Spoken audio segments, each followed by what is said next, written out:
in a minute. Nasty.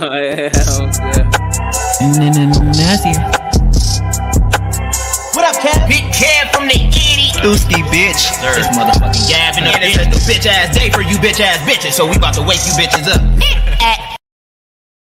Yeah. This damn vibrate on my phone. Goddamn, babe. Goddamn. Episode 82, is it? Something like that. Niggas lost count of Damn, me. been lost count. You But feel yeah, me? man. It's Gavin, this bitch. Nasty hair. Dooski right here. You already know it's Kev in Genesis. And then we got No special shades guest. for the Lex Luger. So you want to introduce yourself, bro? Yes, sir. Yes, sir. My name is Mikael Wilson. I'm a counselor.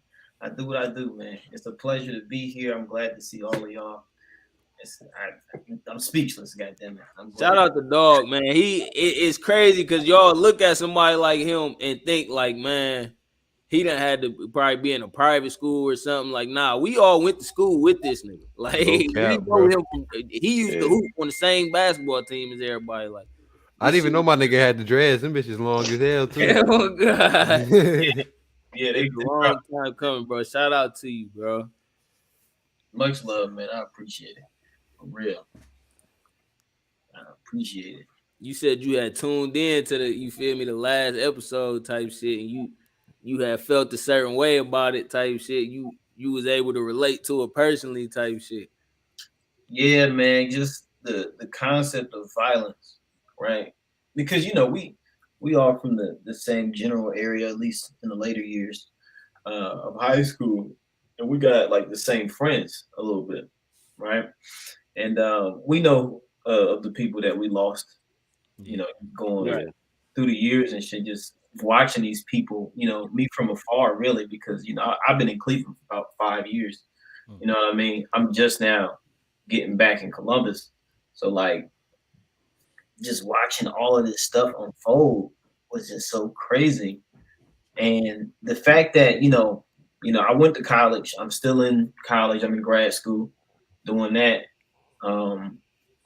trying to get good grades. I don't know how many certifications, I got licenses, all of that stuff. You know what I mean? Go out your way to put yourself on this pedestal of success, put yourself in a place of safety and security. But all it takes is one event or one situation that can bring you right back. Man, bro, I was thinking about that the other day. Like, you could be doing good for so long, and it'd be one mistake that set you back 50 steps. It was like, Yeah, crazy. Set you back to the beginning or before that type one shit. little thing, but it'd be like it kind of be a thing that you shouldn't be doing though. Like, I ain't gonna speak on it too much, but like But you wanna know what else? Motherfucker to cut you off, but what makes me feel like, bro, you know how it's like life is like a test, bro, and then everything's gonna go full circle until you pass that test. Like, sometimes sometimes it be some shit that be happening. It's like, damn, this shit already done been happening. Like, damn, I'm still in this same situation. Like, sometimes it be like that for real. No cap. Well, life going, you feel me? Whoever you believe in, God, the universe, whatever, you feel me? You gonna keep being handed the same challenges and the same tests until you equip, you feel me, enough to pass it type shit. Yeah. And you might be equipped enough to pass it, you feel me, but you still giving in the fleshly desires and shit, you feel me? So it'd be tough to type. You gotta change your surroundings and change your thoughts so you can change your environment. Let me ask you this, Michael. So, like, for you, for instance, you were aware enough to like set yourself on that type of path of success. What you think the difference is from like somebody like you or us versus the other people who just don't care and they let whatever come into their life. They don't care which direction they going. Oh man, I can really overcomplicate this, or I can make it very simple, and I'd rather go the simple route. Yeah. People simply lack discipline. Yeah, That's all it is. that's true. I was talking. It's crazy because I was talking to somebody about this the other day. If you're put in a situation where you're kind of forced to do something, you don't have a whole lot of control over, right? It can be bad. It can be good. For example, if we look at, I don't know, let's go to a private school or something, or an all white or whatever, just a high end school, Columbus Academy, right? Right. Columbus Academy. Look at them. Let's say it's a student, his dad, whatever, got a 6-figure paying job. Mom got a 6-figure job. They got everything they need, right? The kid, he learns at a quick level. He's given all the resources he needs to survive and get ahead. And in a way, he does that. He goes through school, he gets good grades, right? Mm-hmm. But not necessarily because it's fully his choice. It's programmed into him down Exactly. there. That's all he sees is the right path. Right. It's almost institutionalizing him. Now, if you give that same kid a little bit of freedom, right? We get to college, right? Yeah. I know y'all probably, of course, been on a college campus and been in that environment, but it's a melting pot. All kind of people is there. Yeah. You got people like I was in Cleveland, so that's a predominantly black city for the most part. So my PWI was like 40% black. You know what I mean? Well, just to give you the counter to that type shit, I went to OU. You feel me? Like, and I was only there a semester, but it was like, just to speak on how you were saying, like it was institutionalized into somebody like me to, all right, you got to go to college and graduate to get some type of success out of life. Mm-hmm. So I was there like really trying to get good grades and shit versus other niggas that just got sent off to college. So you not about to get into trouble. You feel me? Your mom and your dad paid for everything. You feel me? You over here doing drugs. You don't really care about right. Like it's a difference in it, like how you said, a melting pot type shit. Mm-hmm. And just to go off of that, right? Before we get to college, we kind of already institutionalized into our way of living. We got our own way of survival, whatever that may look like for us. For me, I know like in high school, right, I had a little 2.5, sometimes a 3-mile walk to school. You know what I mean? It'd be cold. I'm going to be late every day. It's cold. I don't care. Take that walk with you a couple times. I remember that walk. Yeah, like y'all, I'm just gonna be late. Y'all got a problem, y'all can pick me up. My GPA gonna be lower. You know why? Because I ain't got time to do homework. You know what I mean? I'm at work, I'm doing all of these things. But what changed is when I went to college, I actually wanted to go for something. I didn't want to go to college because people said that was a good idea. That was the thing to do. I was like, nah, I want to talk to people and get paid for it. Very simple goal. I'm like, this is what I want to do. So when I got in that environment, I was already disciplined before I got there. That's what I wanted to do. I didn't give a fuck about the high school GPA. I'm not gonna lie. But when I got there, it was a drastic change. Like, oh my God, how did this student do this? And it's like the student did it because it was his choice to do that. That's what he wanted to do. Mm. You send somebody to college and they get good grades and they doing all this stuff in high school and they get to college and they got a little bit of freedom. They figure out this is never what I wanted to do. Yeah. Mm-hmm. So they lose that discipline. They lose all sense of, that structure. And they in this environment, you can go get drugs like it's nothing. It's somewhere, you know what I mean? All kind of stuff. So would you say that people who is born with the discipline and then get freedom, they more likely to like go off of that path versus somebody who wasn't born with the discipline? They built the discipline and they're more likely to like stay structured in the long run. Would you say that? We could say that, but I think it's so tough though, because just going off of what you saying, bro.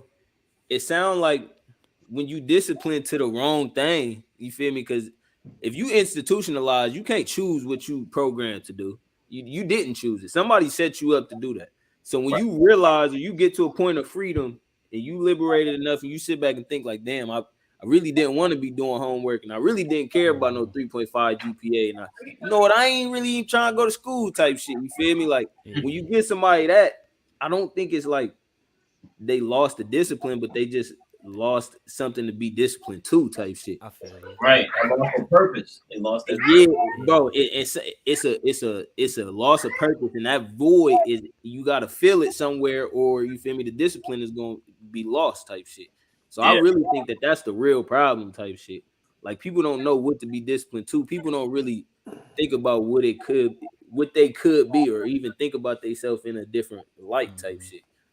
It's real limited. You feel me? It comes to your family too, though. Like, for example, say both your parents doctors, they both got PhDs from Harvard. Now it's a little harder for you, you know what I mean? Because you gotta go to motherfucking Harvard, or you know what I mean? Yeah. And then Bar is high. Yeah. as opposed to where none of your family done went. So now if you go and you fail, I mean, you made it farther than your whole family generation at that point, but you still failed. But like it's crazy. That's why the standards, yeah, like you said, it's just be different in certain instances. I Right. don't know. I think it's real important, like at a young age, to like really be given that freedom. I think that's really the biggest part of what everybody's saying. Like the freedom, like, gotta come at an early age. You can't be so strict on a child, or you feel me, just the youth in general, just to, Mhm. you feel me, set them in a certain direction, because that ultimately could, you feel me, backfire, and they reach a point where they go 50 steps backward. Yeah, Type because shit. at the end of the day, like it's their own Oh life. God. Like, they free to do whatever. Like you really can't control which way they go. You can for a certain extent until they realize, like, nah, this is my life. I'm about to do whatever. Bro, you said you feel me, like you deal with black men as your, like, that's your, the majority of your clientele, would you say? Yeah. Yeah. Probably I say 90, like 98%, pretty What much. do you, damn. Really. Like they come in, locks, everything. Like I'm looking in the mirror. I'm like, damn. What would you think is, man, that's crazy that you say you looking in the mirror. What would you say, like, the biggest thing that you feel me, find yourself repeating is, like Oh man. a common case with black men? All right. So I want to keep this as confidential as possible with my clientele. Right. But I guess the common case, right? A lot of people are court mandated, right? So I'm at Mary Haven. We have something called CBI. It's a program that's court ordered. I'll just say that. A lot of people go into this program uh, for minor things. It can be the smallest thing that they do that so happen to involve alcohol, or they so happen to have this in their system, or they may actually be recovering, substance users. Right. But then they're placed at a higher level of care, and yeah. But for those basic cases, a lot of the times somebody's probably coming in there for marijuana, right? Mm. And you sit down, and one of the questions I always ask people in my little first initial orientation is, okay, the client's needs. You're here for a reason. I believe everybody comes into this office for some reason. I'm here for a reason. You might not want to be here in this moment, but we're here, right?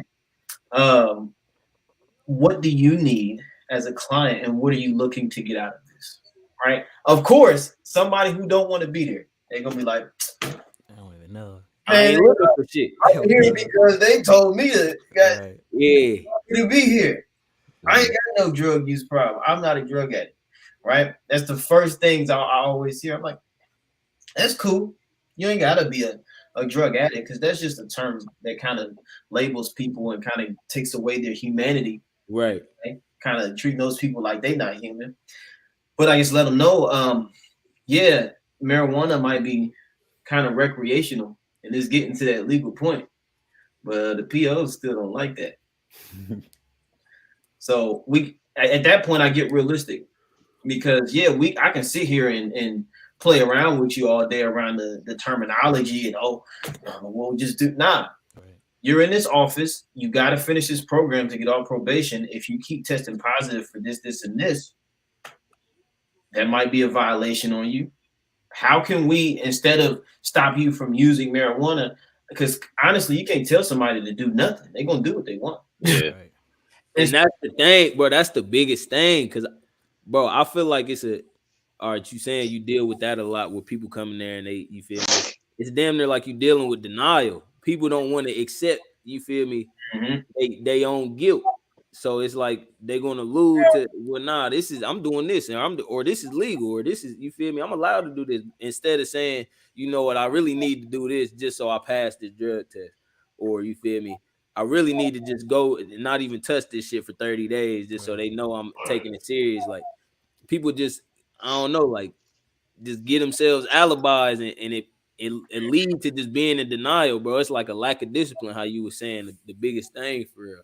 Yeah, it's because they're pointing the finger at everybody else, everything else Right. but themselves. So why do you think it's so hard for them to put the substance down, put the weed down, or whatever it may be? There could be many reasons. One thing I will say about substance use in general, no one uses to just use, right? You think about, I mean, okay, if you're at a party or something, the experimental, Ooh, I was about to say, okay. the experimental aspect of it, that's even a stage, right? I'll go through the 4 stages real quick. Experimental stage, right? Wait, this is the 4 stages of what? Of substance abuse, right? Okay. Addiction, Okay. right? Mm. So say all of us, we go to a party. What's a club in Columbus? I ain't been So out here in a while. XO. EXO, we go to EXO, right? that's the only one I know. Somebody, we in there getting lit or whatever. Guys, sometimes we can be a little withdrawn. I'm like, damn, I need to loosen up a little bit. Hey, Yeah. try this. Right. And use some alcohol. You're like, okay, now you're getting a little loose. And then somebody in the corner got a blunt or whatever. Y'all pass that around. Yeah. 2 hours later, somebody come out. I got these They things. got some flow. Okay, right? Hey, The party pack. Not to say we gonna engage, but somebody may. Yeah. They might be like, whatever. The girl's doing it, right? They'll do these things, and some people wake up and be like, oh man, that was crazy. I would never really do that on a regular day. But that's the Right. experimental stage. It goes from that to social, a social aspect. Now you tried cocaine. This was something that was interesting to you, and now you're choosing to use this at every social event or other social events. So not to say like a weekend warrior or anything like that, but technically a weekend warrior. You're doing this stuff. Oh man, it's time to turn up. It goes from that to instrumental. You start using it like, okay, oh man, I just got my brakes did. Shit, I'm about to get lit. This line is like, you said it's instrumental. yeah, it start becoming something that you use anytime It's so repetitive, like it's okay. I Okay, like that. keep going, keep going. That was Right. crazy. Wait, would you say like in order to celebrate or just like it can be. No, you making anything a celebration. It's like Oh, shit that's not even celebratory. Okay. You turning it into a I celebration. feel you. Right, you like, yo, I just got this mic. Hold on.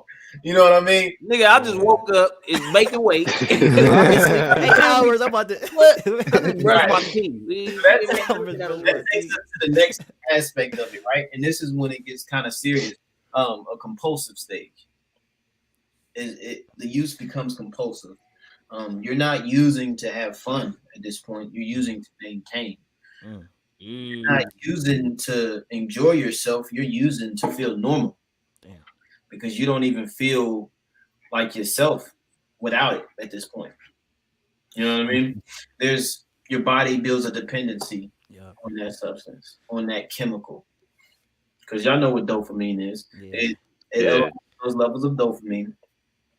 Some substances higher than others, but once you get that first initial high, you're always chasing that. Somebody in one of my coworkers called it chasing the dragon. Yeah. You know what I mean? Like you'll never really. You're not gonna catch the Never dragon. really get it. Hey, so wait, hey, bro. So you The pretty dragon much is the saying first time. that was the 4th stage, pretty much. Yeah. So it becomes something crazy. Like, oh, I'm depressed. I'm sad. This is one of the only things that makes me happy now. Hey, my fault. I didn't want to cut you off, bro. Yeah. But look, right, because everything you just said, I literally went through in that order, bro. Not even trying to be funny, but now I'm in like a 5th stage that I actually think because you probably don't know because you like you said you probably don't partake in it, but like how you said the 4th stage is like to maintain, but it's like now I'm trapped, nigga. Like not even trying to be funny, bro. Like I'm not even me, bro. Not even trying. If I don't do that, I'm put my whole life, everything into this to where.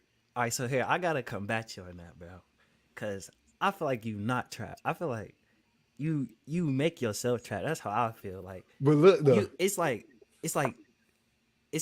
it's the drug speaking for you. That's how I feel. That's just but it's I like, feel you on that. But like, just think what bro saying and like the dopamine and all this stuff. Like when you've been going too deep, it's like It's you kinda- crazy to get back Nah, to the I- point to where like yeah, nigga, I you're see not what even you're gonna saying. try, bro. Never gonna try because It's also it's like a lose situation. It's like, bro, like I don't know if y'all remember, like in middle school when girls start wearing makeup, but they was getting like pimples from it. Yeah, Like the only way to hide the pimples is More to put makeup. on more makeup. Yeah. The makeup gonna give you more pimples. more pimple. So it's like the addiction. Like the But only you way know to how you feel get rid normal, of it though. you You know how stop to wearing get the rid of it. makeup. You stop wearing the makeup. You It's gotta going- go. You gonna You go gotta through go it, through it. bro. You Yeah, bro. I gotta literally go just through made it. a video on this Right. shit. The withdrawal stages. You gotta go through. You You gotta go have through the to. withdrawals. You That's have the to. thing. Like people be trying to get rid. People don't want to. People trying to avoid that stage for so long that they Right. keep taking the L. and that's why I was saying now. But listen, I feel you on that. But now think about how long you've been doing it. Now you're so deep. You can't. You're trapped now. That's the point I'm trying to get to y'all with. And I do feel you on that because I got a short diagram that I just made. So there's a bunch of different definitions for substance use. What addiction is, right? Bunch of different ones. There's biological ones. There's philosophical ones, right? The simplest way for me to think about addiction, in a social sense and in a control sense, it's a narrowing of the things that you enjoy, right? Things that bring you peace, things that bring you a peace of mind. A guy who goes by the name of Dr. Huberman, I think that's his name. I can't remember his first name, but he's a neuroscientist and he kind of studies this stuff. And he came up with that concept. But you start off here. Y'all see that? This is you in the beginning, and you got all of these things that you like, and then you introduce something like whatever, marijuana, cocaine, methamphetamines, whatever it may be. And over time, you get down here to where that's the only thing that really brings you joy. Damn. It's the only thing that can really allow you to function in the morning. And that can be chemical, that can be games, that can be like anything. Damn. and that's what I was gonna say. Some of these substances, like how Kev was saying, whereas it's really a matter of life or death. When you like, for instance, Fredo Santana, you feel me, rest in peace, died from when he stopped taking lean. You feel me? But he had already gotten to a point where his body was so dependent on lean that the withdrawals was damn near. You feel me? That shit was going. It was fatal to him. You said somebody was dependent on lean? Yeah, Fredo Santana. Right. You said he died from the withdrawals? Yeah. Man, tried to the get off of withdrawals, that. bro. I think he had seizures. He was just having seizures. Oh And damn. you feel me? And one of them was fatal, bro.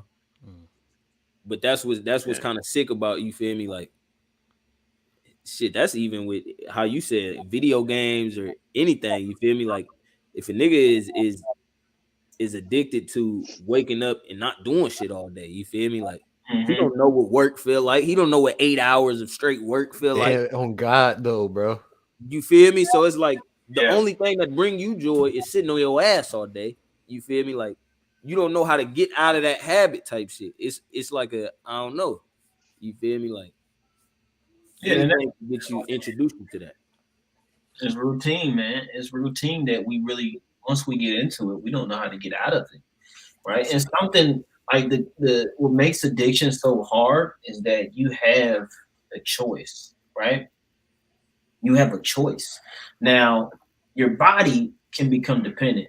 The worst two substances on the planet that has killed and ruined far more than any other substance combined is alcohol and tobacco products.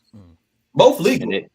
Both legal, yeah. Crazy. Both legal. Both very easy to get, very cheap. We can go get as much of this dangerous chemical as we possibly can and drink ourselves, smoke ourselves into the grave, right? But you have a choice, right?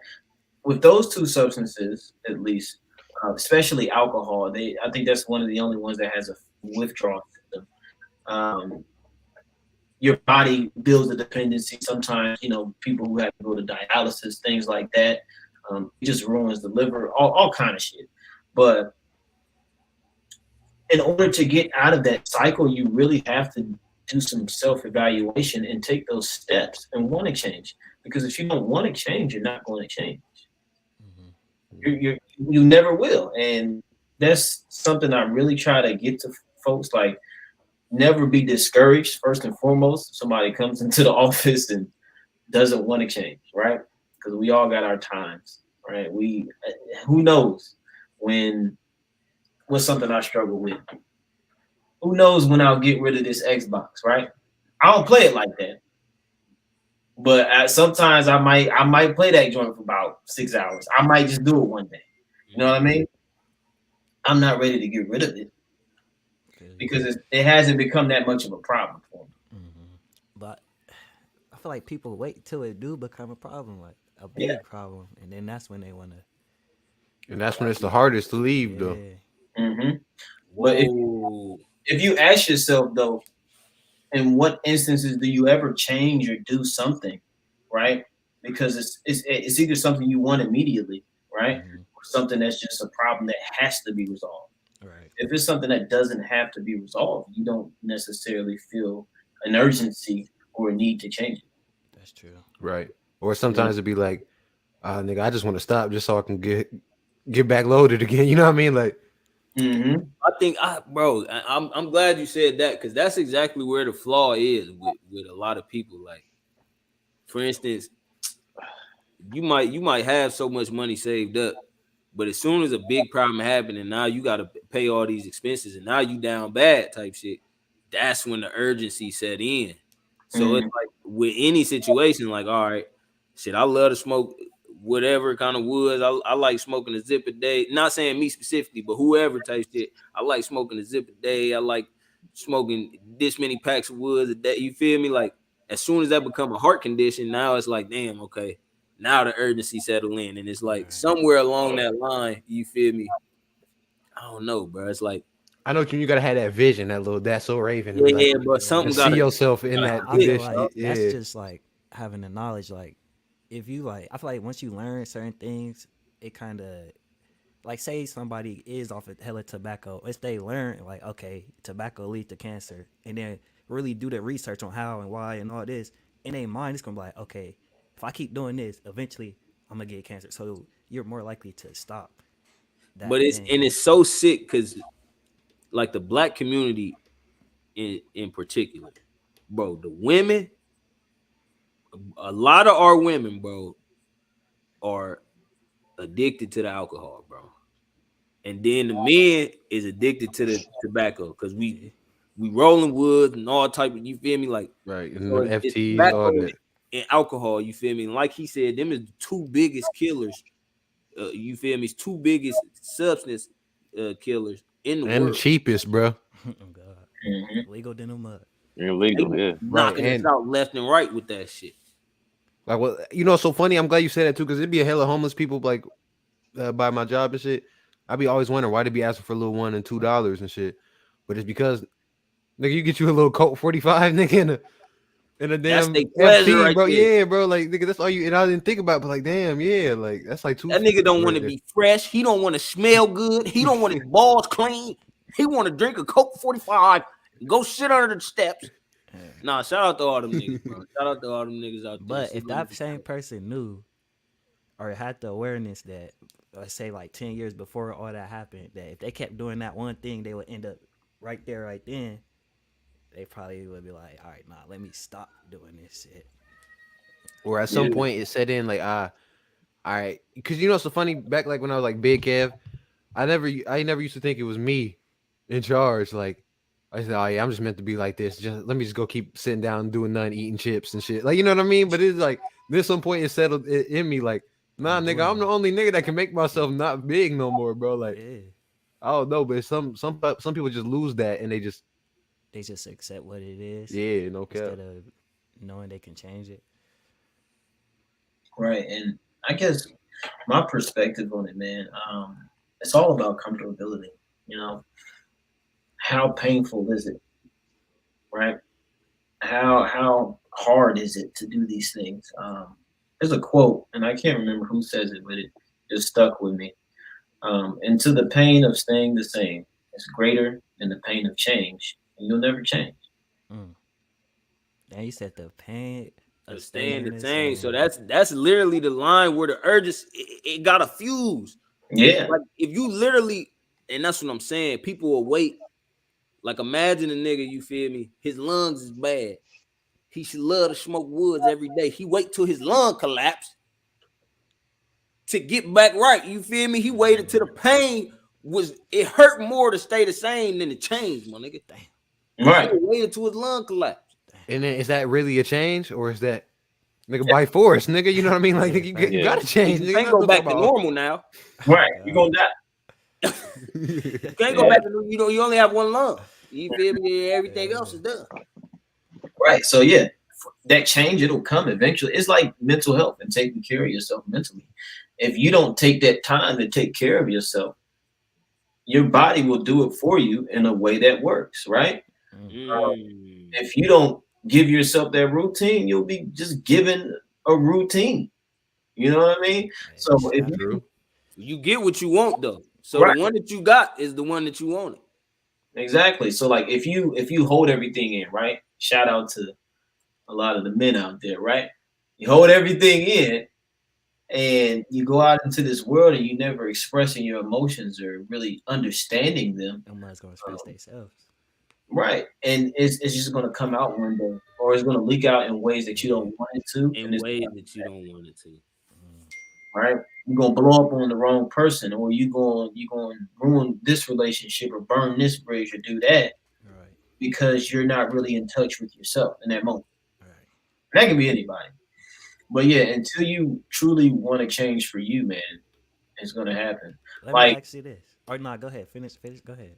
I was just gonna say something small. Like for example, the socioeconomic status background that I come from, right? We didn't have a whole lot of money. I didn't get the nicest clothes, nicest shoes, stuff like that. I was 14, 13, 12, 11, 10. You know, we went like 4 years without a mattress. Like I'm like 4 years I didn't have a physical mattress, and then 3 years after that I didn't have a bed frame. When I got to, you know what I mean? So when you go through things like that and you think, man, in a few years I'm gonna have to take care of myself, and I hate this and I can't change it. Oh, if I'm given the opportunity to change this in any way, that's what's gonna happen because I'm so uncomfortable right now. You know what I mean? So it just is up to your urgency to do it. No, that's bro. I'm glad you even said that because them humble beginnings, bro. A lot of people grow up with shit like that. You feel me? And it be like the entire childhood. You feel me? To where they conditioned to think like shit. Some houses or some rooms in the crib might not have a bed in there. You feel me? Like they might not have a bed to sleep. You feel me? And people get conditioned to think that that's cool, and people get conditioned to see like, all right, you spend this much money on tobacco and this much money on food and junk food. You feel me? Like, I really do think that the environment, like, you had the honest to take it upon yourself. All right, 3 years from now, I'm gonna be the one that's taking care of myself, and I'm not going for this shit. You feel me? But it's a lot of people that don't have that. You feel me? That foresight. You feel me? So the environment, like how you said, you feel me? If you don't change it yourself, it's gonna change for you, type shit, and they just get conditioned to that. Dang, so like y'all kind of hitting on two different things. Because like, all right, so a person who grew up in an abusive home, say they siblings, two siblings, they grew up in an abusive home. One go off and like they set out in their mind like, all right, I'm gonna never do that. I'm gonna treat my kids with the utmost righteousness. But the other one go off like, nah, fuck that. I'm beating. You feel me? Like they get to beating their kids. Like, what's that? They grew up in the same environment, but it's like two different. Oh God, like nah, for you, because who's in the wrong? Because yeah, at the end of the day, he's doing what he's seen, and he's doing what he didn't see. You know what I mean? So like, you know what I mean? At the end of the day, how does that split happen though? Say that one more time for me. So basically, what Keon's saying is, two kids could grow up in an abusive home where they seeing their parents getting abused or they getting abused themselves. Mm-hmm. They seeing the effects of that, and one of the children grow up to be the complete opposite of that because they know how bad it is, and the other one grow up to be the complete, you feel me, reflection of that because that's all they know. You feel me? And Kev saying neither of them in the wrong because he doing this because it's all he know, but he doing this because that's all he know. Like he don't want that to be the same thing. Like I don't know. It's just like a difference in how you take it. I don't know what that is, type shit. Yeah, it's nice. I'm glad he brought that up, and the fact that you said that nothing is really wrong. Both ways aren't necessarily the wrong or right way. I think that's where our uniqueness plays a role. Because no matter how much you look like your dad or sound like your mom or whatever, you're completely separate. You're a different person than they are. You know what I mean? You can be given all the knowledge in the world, or you can be neglected from all of the knowledge in the world. But it's up to you personally. And at some point, it's going to be up to you to make those decisions. And people can internalize. Like, y'all, have you ever heard of Erik Erikson? I've heard of Erik Erikson. The ERIK. Yeah. Yeah. Erik Erikson's psychosocial stages of change. I ain't gonna lie, that sounds like a fake ass name though. Like, nah, Erik Erikson. Psychosocial stages of change, right? I think there's 8 of them, but the first one is like basic trust versus mistrust. If a kid is nurtured, if their cries are answered, things like that, they develop a sense of trust. I know if I cry, if I'm uncomfortable, my needs will be met in some way, right? I understand that. But if they're neglected, they're going to learn quickly that, hey, I'm uncomfortable. I can't trust this environment. I know when I cry, my problems may or may not be answered, or addressed, and you really start to internalize things from there. Not to say that a baby is like plotting, like, yeah, I don't like my mom. Not to say that the baby is like plotting on mom, like you going to the retirement home, but it starts there. Definitely do. It starts there because that kid then grows up, and if that environment doesn't change, they'll eventually either learn to express themselves and feel comfortable, or they'll withdraw. You know what I mean? They won't socialize. You get to a point. Oh my God, I can't remember this stage. Identity role versus confusion or something like this, something like that. People will, be comfortable with who they are, or they won't be comfortable with who they are, and they'll always want to change that. You know what I mean? So like, it really, your environment plays such a huge role in your development, and a lot of the times, in most cases, we all overlook that. You know what I mean? We can look at situations now. You look at Kanye West. I don't know what Kanye been through. I don't know what he's going through. I don't know what he will see. Well, we all have a judgment towards it. You know what I mean? Bro, seeing your perspective on like psychology and sociology, like what do you think? Because you obviously gonna have, you feel me, when you decide to have children, if you decide to have children, you will have black children. What do you think the biggest like lessons and morals to instill into young black children would be? Since they are the biggest sponges, you feel me, and they gonna soak in the most. These kids, man, what I think they need most is just to realize that they can do what they put their mind to, and you gotta fuel that kid's dreams. Yeah.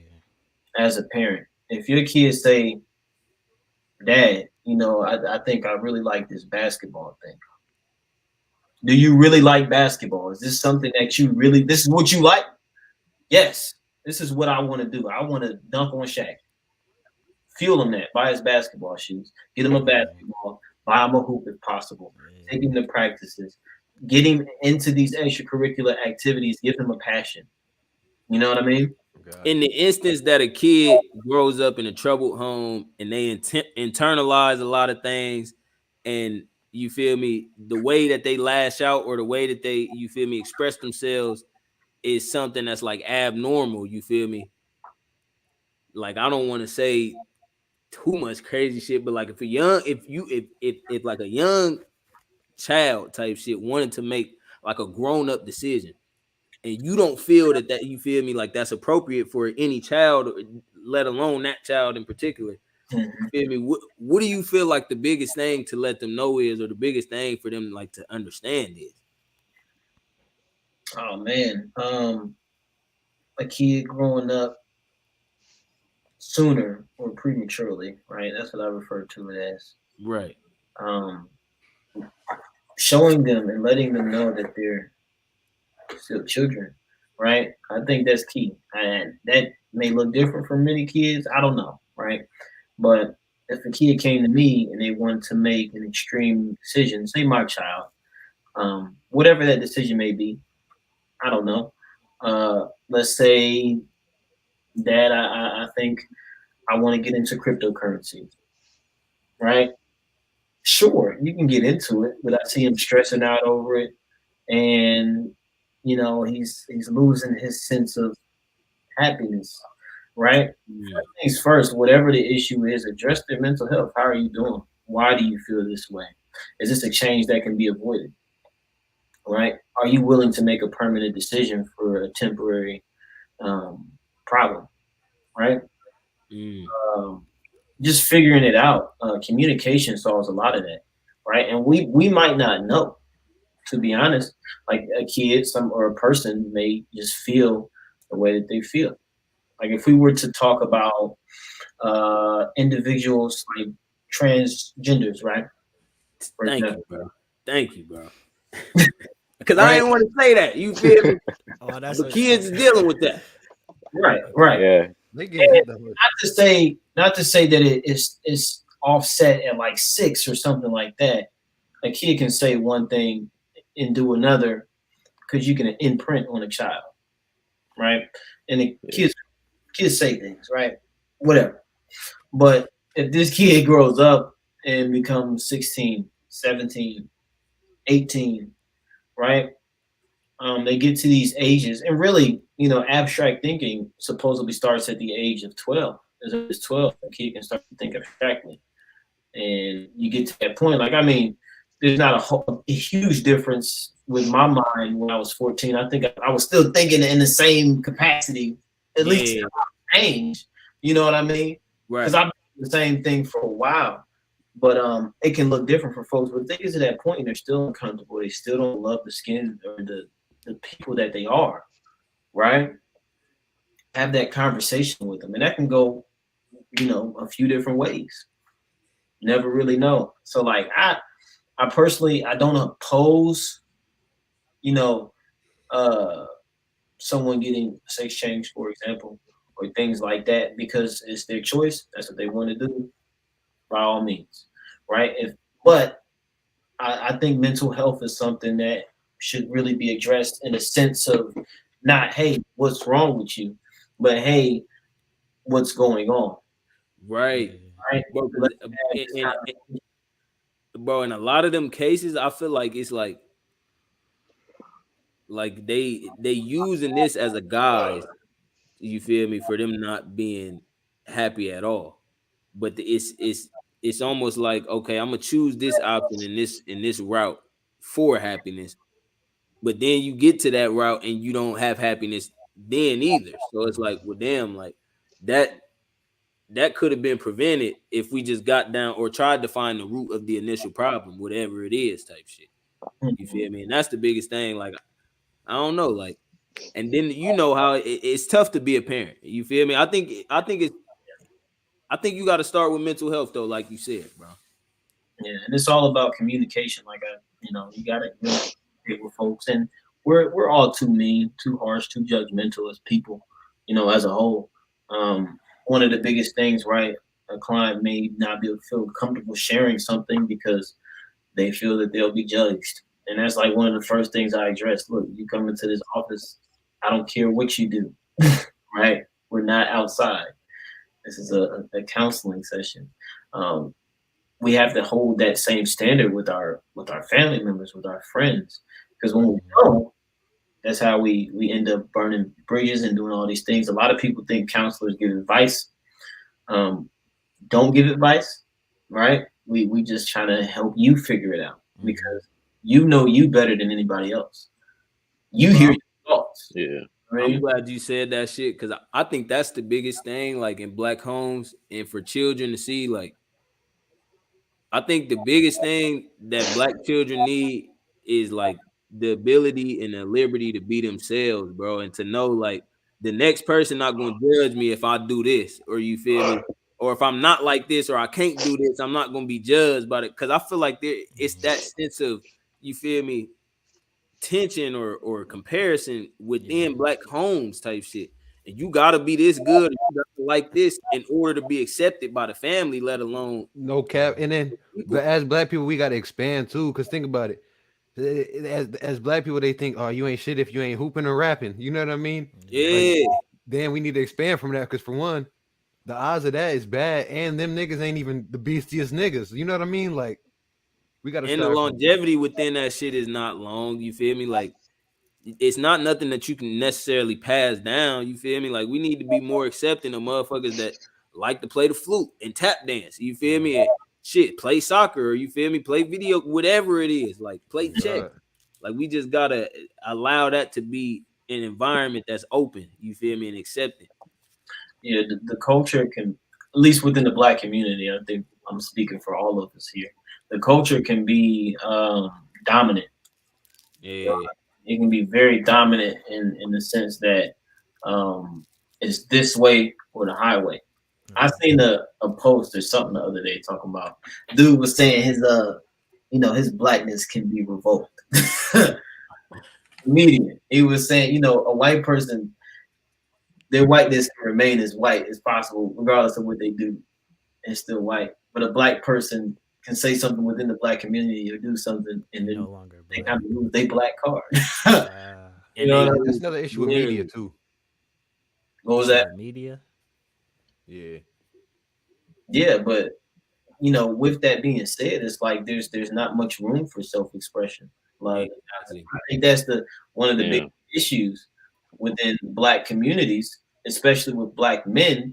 We can't have personalities in certain cases because we're forced to be a certain type of way in certain environments. And we was just talking about this, like to go back on a couple episodes ago when we was talking about the snitching shit.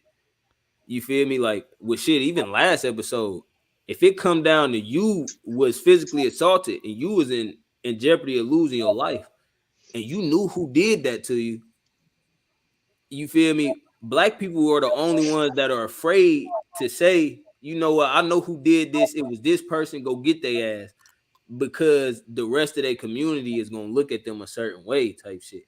You feel and me? they So looking past the fact that this nigga almost lost his damn life. You get what I'm saying? Exactly. Like, and it's a nigga out here on the loose trying to take lives. Type shit. Like, for real, like, bro, for real. That's some crazy shit to look past, bro. Like, it's crazy shit to look past, real shit. Nah, you snitch. Like, y'all know that the You terminology. the bad one. Like, snitches, quote unquote, get stitches. And the whole no snitch policy within the black community is just built off of that, right? If you're engaging in something with somebody, right, you built this brotherhood of protection in a way. Because if you ask a person, why did you join a gang? A lot of the times they're not joining for the fun of it. At least people who are really within gangs, they're doing that out of survival. You know what I mean? Like, people in like some of the worst neighborhoods in America, the worst hoods in America, a lot of them don't really want to be in that mind state.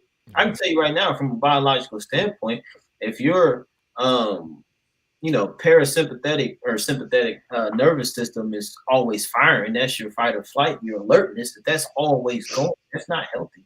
You can't think abstractly. You can't use this part of your brain. You're using the left. You're using your emotions all the time. Your fight or flight all the time. That's not healthy. That's what I wanted to ask you that earlier. So I'll be hearing a lot about emotional intelligence. I wanted to get your perspective or views on that. In what sense? Just like what it is for real. Like, what is emotional intelligence? Emotional intelligence, I think it's something that's influenced by our biology to a certain degree, just because, testosterone levels and estrogen levels can somewhat play a role in your emotions. The things that we eat play a role in our emotions. The things we intake, whether it be substances, can play a role in altering your emotions. It's really different lifestyles that depend on how emotionally intelligent you can be and how emotionally intelligent you are. Oh man, So I think you saying like is right, go ahead. it's really a learning process, a lifelong learning process, because at different stages you change. I believe you change every 5 years. You look at every 5 years as a drastic change.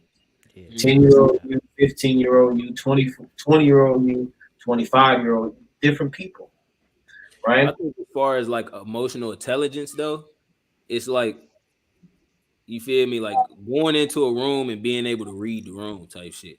You feel me? Like Mhm. you can tell, like, all right, it's a somber environment. You feel me? People not in here with jolly facial expressions type shit. I probably shouldn't come in here trying to joke on everybody in the room. You Yeah, feel me? But it's a lot of people that lack emotional intelligence, so they come in there and pick on somebody, not seeing like, hold on, they going through some shit right now. You feel me? Like maybe I shouldn't be speaking on them, picking on them, touching them, trying to laugh and all type of shit. You feel me? Like I think that's like an example of people that lack emotional intelligence or have emotional intelligence type shit. I Bro, you was know what's so funny? social too, though. That's social intelligence as well. Oh Just yeah. Yeah. interacting with folks. Go ahead. Oh, I feel like niggas had like a mental age and then they actual age. Like niggas don't always grow mentally. Like they be stuck in that same age forever. Like you can be 50, but you that same like we spoke about this before, but like how niggas be that same nigga when they was 20 or like you know what I mean? Because like they didn't want to switch their mental and then grow type shit or get And older. then want to evolve type shit Hell past a yeah. certain way of thinking type shit. And it's crazy because the world changed there. You feel me? So you would notice a nigga that didn't change with the times because his ass still think that women can't work and women gotta stay at the crib all day. You feel me? Like, hold on, my nigga, they left you in 1950. You feel me? Like, you a long time ago type shit. You feel me? Right. You do be expired out here mentally and emotionally. Yeah, that mental. What was I gonna say? Emotional intelligence, man. So would you say it's just like being aware of how different factors are playing to your emotions or how different factors make you react or make your emotions react or something? It definitely plays a role on how you react to things because our emotions kind of dominate who we are in a way. Um, there's something I kind of mentioned to both of you guys over text, the ABC model, right? Very simple model. It's pretty cool. I use it in counseling sessions a lot because it's so simple. Um, there's an event that takes place, and let's look at this from an interpersonal perspective. Let's say a relationship, right? Because I feel like this is where we have to use our emotional intelligence the most, right? With your girl, you gotta be somewhat open to her and emotional with her. Yeah. Right. So something takes place, an event happens, the antecedent. Let's say, for example, your phone is off or dead or on silent or you out and about. You don't text back. It's 2 o'clock in the morning, right? Or let's say she doesn't text back and it's 2 o'clock in the morning.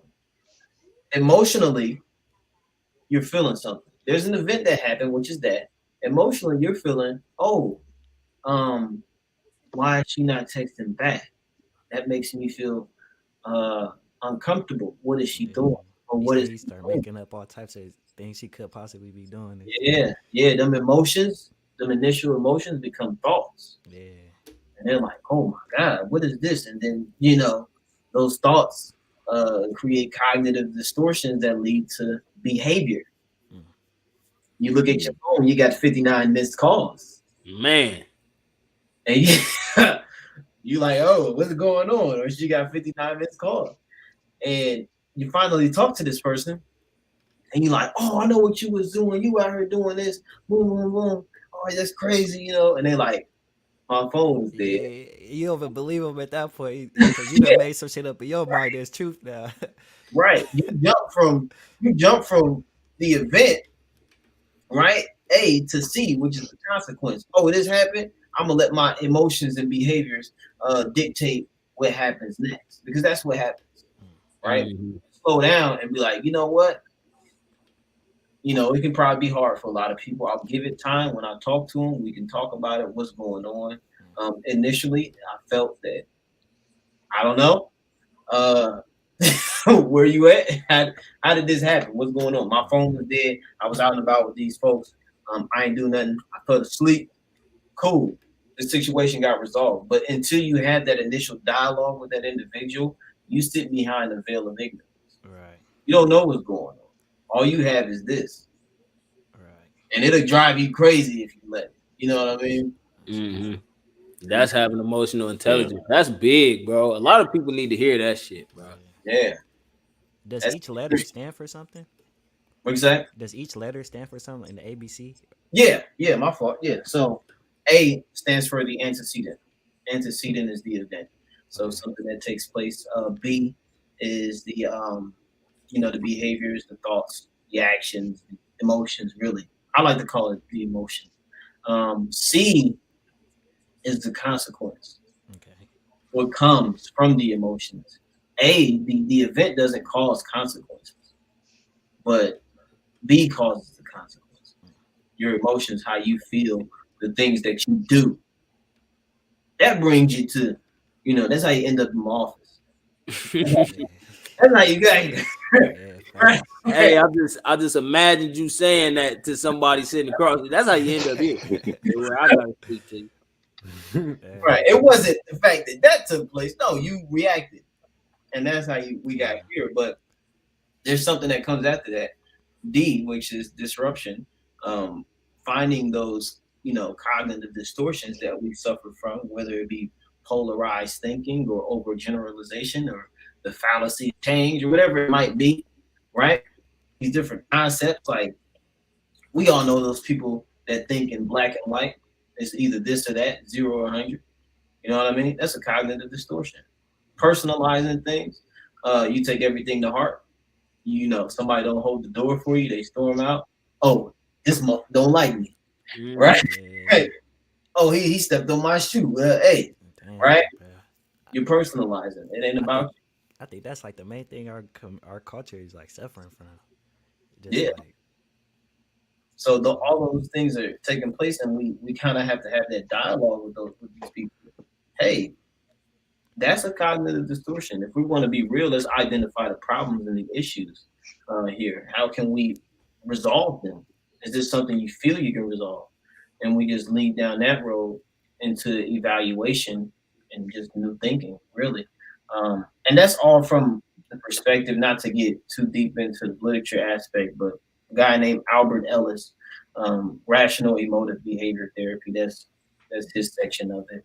There's another guy named Aaron Beck, and this is CT, cognitive therapy, and they make up cognitive behavioral therapy. So CBT, y'all probably hear that a lot. Plus some other concepts that go into that. But yeah, that's that. Nah, that was a smooth little breakdown. I'll fuck with that, bro. Yeah, sure, bro. It's very useful because you can literally plug it into any situation, any circumstance that takes place, no matter what it is. In most cases, right? For example, if you out and about with somebody, and something happens that leads to you getting some alcohol spilled on you, it's literally on your reaction. It's not about the alcohol that's spilled on you. And it ain't even about the behaviors of the other person. It's about how you react. It's about how you react. Bro, it's a quote in what's that shit? The Laws of Human Nature. Like, it stuck with me. He said, "Don't react, reflect."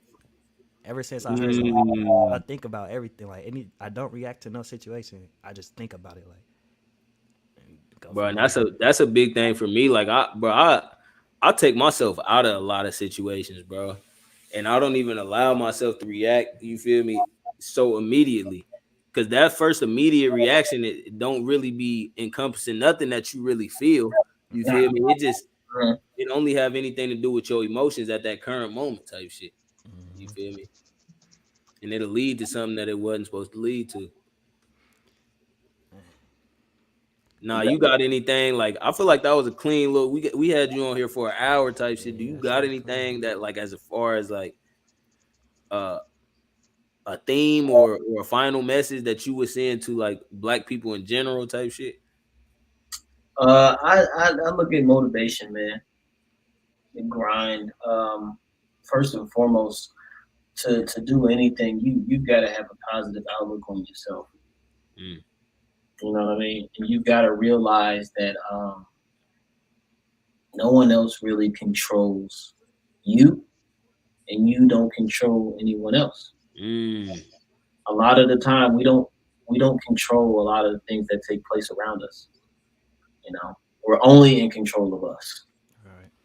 Once you start to understand that basic concept, that you know what, I can't expect somebody to always be able to do this, or I can't place this expectation on this person Right. and they fail to reach it, right? Because that's my idea of what Right. they do. That's not who they are. If they fit it, cool. But if they don't be upset. Yeah. That's big. That's You know, big. Know what you can control, man. Yeah. So understanding your realm of control and what that actually means, for me, having a sense of self-control means that I can work on me, right? That's all I can work on. But once I work on me, once I develop myself, my surroundings will come. You know what I mean? You'll get around those people that are like-minded. You'll Mhm. be around you'll be in the different environments that you want to be in. It's a fact, bro.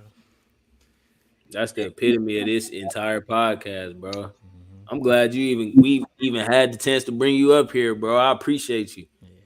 Yes, sir. That's a Oh, good real. ass episode, right? Where can everybody find you at before we like what platforms we could find you at, your at name and all that? oh man. So I've got 2 accounts. First and foremost, I do want to promote the photography that I'm doing.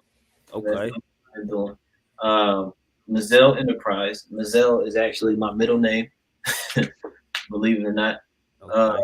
Mazel Enterprise Photography. So in Instagram, that's Mazel MIZZEL _enterprise_. That's something I've been doing.